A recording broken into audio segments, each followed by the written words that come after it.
That's right. To get the most out of your solar panels, their placement and orientation are key. Let's break it down.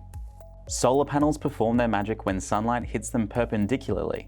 In other words, the more directly the sun's rays hit the panel, the more energy it can absorb. So the direction and tilt of the panel are super important to maximize the power output. Here's the rule of thumb. If you're in the northern hemisphere, aim your panels true south, and if you're in the southern hemisphere, point them true north. This way, your panels will soak up the most sunlight throughout the day. Now what about tilt? Well, it's all about your latitude. If you're at 50 degrees latitude, your solar panel should be at, yep, you guessed it, 50 degrees. The closer you are to the equator, the flatter your panel should be. Near the poles, tilt them more upright to face the equator for optimal sunlight capture. And if you're powering an IoT solution like this one, you can use a compass to help you find that perfect orientation, ensuring you get the most out of your device.